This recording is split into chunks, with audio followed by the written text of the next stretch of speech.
Boker Tov, everyone. Continuing the halachot of the 9 days and Shavua Shechalbo. So Shavua Shechalbo, as mentioned yesterday, is the week. It's like the week of Shiva, and therefore, just like during Shiva, a person is not supposed to shower. So too, Shavua Shechalbo, a person is not supposed to shower. So that's Motzei Shabbat this year. Motzei Shabbat, Sunday, Monday, Tuesday. Ashkenazim don't shower for 9 days, so it could be a little bit officially. Now, a cold shower is allowed, even for us, and them as well. But they have this, and the no changing of the laundered clothing, etc. is 9 days for them. For us, it's Shavua Shechalbo. So cold shower, yeah, but not a regular shower. Now we know that we don't eat meat during the full 9 days. And when we say the 9 days, that's including Rosh Chodesh. So if you count 9 days, it's Rosh Chodesh included. So now there's a question. Rosh Chodesh is a more like a little holiday. Maybe we should eat meat on Rosh Chodesh. So I remember what Rabbi Yisrael once told me is that if a person every Rosh Chodesh is makpid to have a seudah of meat, then this Rosh Chodesh as well, he could eat meat. But no, every Rosh Chodesh for him is like a regular day, kind of. And now, B'davka, you want to eat meat? No, that no. So Rosh Chodesh would, in general, is included in the 9 days. So if someone asks me, when do we stop eating meat? It's Sunday night after sunset, because that's already when Rosh Chodesh is going to be.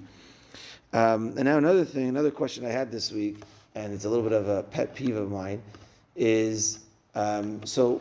If let's say someone makes a brit milah during the 9 days and he has a seudah of meat, that's okay because it's a brit milah. Or he has a pidyon ben and it falls out then. It's a seudah mitzvah. What about a siyum masechet? Someone makes a siyum on a gemara. It's a big simcha, but at the same time, it's not necessarily that day he had to do it or not that day. And they make a seudah, if they have meat, can the person partake and eat meat during the seudah of Siyum HaSechet? So, the things like this.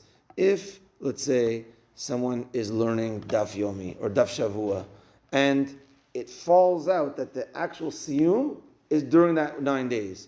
Okay, this is when the Siyum happened.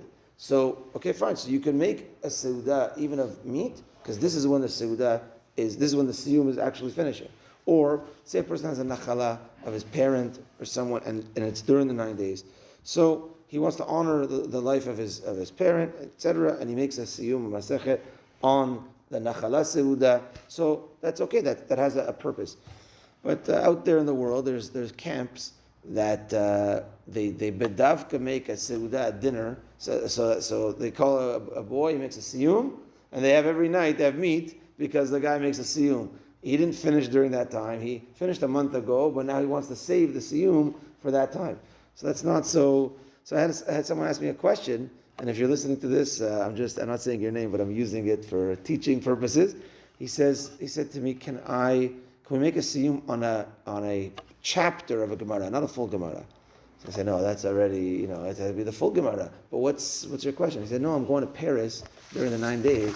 How could I go to Paris and not have meat, not have the kosher restaurants there? I have to. So I was thinking of making a siyum on a perek and then eating that night at a restaurant.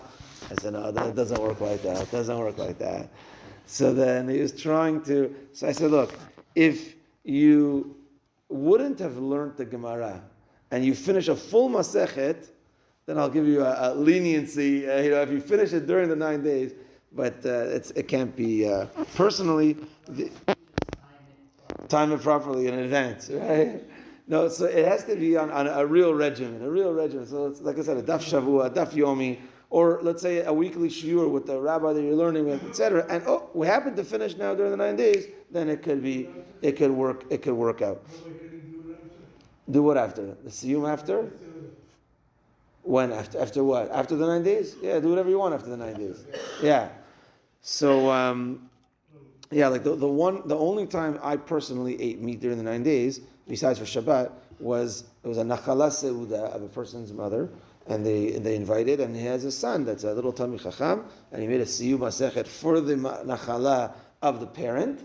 So then I was just a little bit wondering that at that time when we had that seudah, someone walked in after the whole siyum was finished. So the guy didn't even partake in the siyum, and then he gave straight to the meat. Right? So I don't know how that worked. He didn't partake. Just like Tanit Bechorot, you have to be here to hear the siyum in order to break your fast.